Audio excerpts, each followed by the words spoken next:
علیہ وآلہ وسلم ایک بار مسجد میں بیٹھے ہوئے تھے۔ اتنے میں ایک شخص اونٹ پر سوار ہو کر آیا اور اونٹ کو مسجد میں بٹھا کر باندھ دیا۔ پھر پوچھنے لگا، بھائیو تم لوگوں میں محمد کون سے ہیں؟ حضرت صلی اللہ علیہ وسلم اس وقت لوگوں میں تکیہ لگائے بیٹھے ہوئے تھے۔ ہم نے کہا، حضرت محمد صلی اللہ علیہ وسلم یہ سفید رنگ والے بزرگ ہیں جو تکیہ لگائے ہوئے تشریف فرما ہیں۔ تب وہ آپ سے مخاطب ہوا کہ اے عبد المطلب کے فرزند۔ آپ صلی اللہ علیہ وسلم نے فرمایا، کہو میں آپ کی بات سن رہا ہوں۔ وہ بولا، میں آپ سے کچھ دینی باتیں دریافت کرنا چاہتا ہوں اور ذرا سختی سے بھی پوچھوں گا تو آپ اپنے دل میں برا نہ مانیے گا۔ آپ صلی اللہ علیہ وسلم نے فرمایا، نہیں، جو تمہارا دل چاہے پوچھو۔ تب اس نے کہا کہ میں آپ کے رب اور اگلے لوگوں کے رب تبارک و تعالیٰ کی قسم دے کر پوچھتا ہوں، کیا آپ کو اللہ نے دنیا کے سب لوگوں کی طرف رسول بنا کر بھیجا ہے؟ آپ صلی اللہ علیہ وسلم نے فرمایا، ہاں یا میرے اللہ۔ پھر اس نے کہا، میں آپ کو اللہ کی قسم دیتا ہوں، کیا اللہ نے آپ کو رات دن میں 5 نمازیں پڑھنے کا حکم فرمایا ہے؟ آپ صلی اللہ علیہ وسلم نے فرمایا، ہاں یا میرے اللہ۔ پھر کہنے لگا، میں آپ کو اللہ کی قسم دے کر پوچھتا ہوں کہ کیا اللہ نے آپ کو یہ حکم دیا ہے کہ سال بھر میں اس مہینے رمضان کے روزے رکھو؟ آپ صلی اللہ علیہ وسلم نے فرمایا، ہاں یا میرے اللہ۔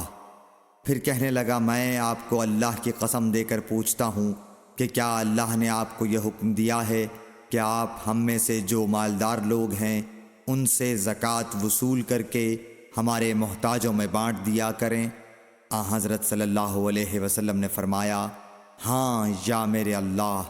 تب وہ شخص کہنے لگا، جو حکم آپ اللہ کے پاس سے لائے ہیں میں ان پر ایمان لایا، اور میں اپنی قوم کے لوگوں کا جو یہاں نہیں آئے ہیں بھیجا ہوا تحقیق حال کے لیے آیا ہوں۔ صحیح بخاری حدیث نمبر 63۔ رسول اللہ صلی اللہ علیہ وسلم نے ایک شخص کو اپنا ایک خط دے کر بھیجا اور اسے یہ حکم دیا کہ اسے حاکم بحرین کے پاس لے جائے۔ بحرین کے حاکم نے وہ خط کسریٰ شاہ ایران کے پاس بھیج دیا۔ جس وقت اس نے وہ خط پڑھا تو چاک کر ڈالا۔ راوی کہتے ہیں، اور میرا خیال ہے کہ ابن مسیب نے اس کے بعد مجھ سے کہا کہ اس واقعے کو سن کر رسول اللہ صلی اللہ علیہ وسلم نے اہل ایران کے لیے بد دعا کی کہ وہ بھی چاک شدہ خط کی طرح ٹکڑے ٹکڑے ہو جائیں۔ اللہ نے بہت جلد اپنے سچے رسول صلی اللہ علیہ وسلم کی دعا کا اثر ظاہر کر دیا۔ صحیح بخاری حدیث نمبر 64۔ رسول اللہ صلی اللہ علیہ وسلم نے کسی بادشاہ کے نام دعوت اسلام دینے کے لیے ایک خط لکھا یا لکھنے کا ارادہ کیا تو آپ صلی اللہ علیہ وسلم سے کہا گیا کہ وہ بغیر مہر کے خط نہیں پڑھتے، یعنی بے مہر کے خط کو مستند نہیں سمجھتے۔ تب آپ صلی اللہ علیہ وسلم نے چاندی کی انگوٹھی بنوائی جس میں محمد الرسول اللہ کندہ تھا۔ صحیح بخاری حدیث نمبر 65۔ ایک مرتبہ رسول اللہ صلی اللہ علیہ وسلم مسجد میں تشریف فرما تھے اور لوگ آپ صلی اللہ علیہ وسلم کے ارد گرد بیٹھے ہوئے تھے کہ 3 آدمی وہاں آئے۔ ان میں سے 2 رسول اللہ صلی اللہ علیہ وسلم کے سامنے پہنچ گئے اور ایک واپس چلا گیا۔ پھر وہ دونوں رسول اللہ صلی اللہ علیہ وسلم کے سامنے کھڑے ہو گئے۔ اس کے بعد ان میں سے ایک نے جب مجلس میں ایک جگہ کچھ گنجائش دیکھی تو وہاں بیٹھ گیا، اور دوسرا اہل مجلس کے پیچھے بیٹھ گیا، اور تیسرا جو تھا وہ لوٹ گیا۔ تو جب رسول اللہ صلی اللہ علیہ وسلم اپنی گفتگو سے فارغ ہوئے تو صحابہ رضی اللہ عنہم سے فرمایا، کیا تمہیں 3 آدمیوں کے بارے میں نہ بتاؤں؟ تو سنو۔ ان میں سے ایک نے اللہ سے پناہ چاہی، اللہ نے اسے پناہ دی، اور دوسرے کو شرم آئی تو اللہ بھی اس سے شرمایا کہ اسے بھی بخش دیا، اور تیسرے شخص نے منہ موڑا اللہ نے بھی اس سے منہ موڑ لیا۔ صحیح بخاری حدیث نمبر 66۔ رسول اللہ صلی اللہ علیہ وسلم اپنے اونٹ پر بیٹھے ہوئے تھے اور ایک شخص نے اس کی نکیل تھام رکھی تھی۔ آپ صلی اللہ علیہ وسلم نے پوچھا، آج یہ کون سا دن ہے؟ ہم خاموش رہے حتیٰ کہ ہم سمجھے کہ آج کے دن کا آپ کوئی دوسرا نام اس کے نام کے علاوہ تجویز فرمائیں گے۔ پھر آپ صلی اللہ علیہ وسلم نے فرمایا، کیا آج قربانی کا دن نہیں ہے؟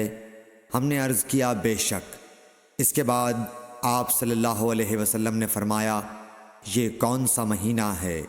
ہم اس پر بھی خاموش رہے اور یہی سمجھے کہ اس مہینے کا بھی آپ اس کے نام کے علاوہ کوئی دوسرا نام تجویز فرمائیں گے۔ پھر آپ صلی اللہ علیہ وسلم نے فرمایا، کیا یہ ذو الحجہ کا مہینہ نہیں ہے؟ ہم نے عرض کیا، بے شک۔ آپ صلی اللہ علیہ وسلم نے فرمایا، تو یقیناً تمہاری جانیں اور تمہارے مال اور تمہاری آبرو تمہارے درمیان اسی طرح حرام ہیں جس طرح آج کے دن کی حرمت تمہارے اس مہینے اور اس شہر میں ہے۔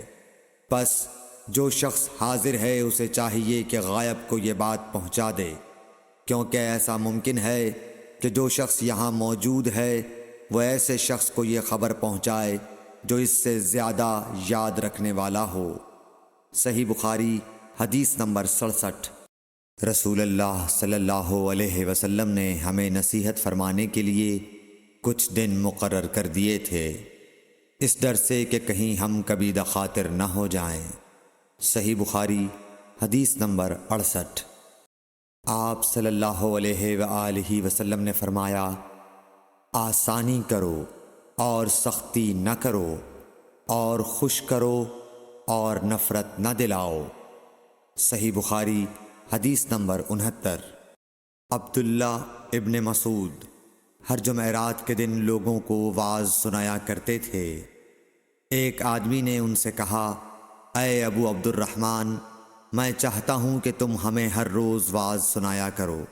انہوں نے فرمایا، تو سن لو کہ مجھے اس امر سے کوئی چیز مانع ہے تو یہ کہ میں یہ بات پسند نہیں کرتا کہ کہیں تم تنگ نہ ہو جاؤ، اور میں واعظ میں تمہاری فرصت کا وقت تلاش کیا کرتا ہوں، جیسا کہ رسول اللہ صلی اللہ علیہ وسلم اس خیال سے کہ ہم کبھی دخاطر نہ ہو جائیں واعظ کے لیے ہمارے اوقات فرصت کا خیال رکھتے تھے۔ صحیح بخاری حدیث نمبر 70۔ رسول اللہ صلی اللہ علیہ وسلم نے فرمایا، جس شخص کے ساتھ اللہ تعالی بھلائی کا ارادہ کرے اسے دین کی سمجھ عنایت فرما دیتا ہے، اور میں تو محض تقسیم کرنے والا ہوں، دینے والا تو اللہ ہی ہے، اور یہ امت ہمیشہ اللہ کے حکم پر قائم رہے گی، اور جو شخص ان کی مخالفت کرے گا انہیں نقصان نہیں پہنچا سکے گا یہاں تک کہ اللہ کا حکم قیامت آ جائے اور یہ عالم فنا ہو جائے۔ صحیح بخاری حدیث نمبر 71۔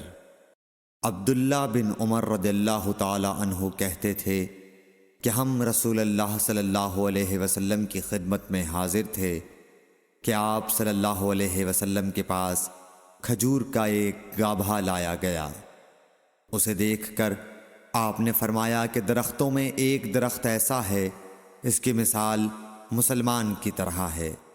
ابن عمر کہتے ہیں کہ یہ سن کر میں نے ارادہ کیا کہ عرض کروں کہ وہ درخت کھجور کا ہے، مگر چونکہ میں سب میں چھوٹا تھا اس لیے خاموش رہا۔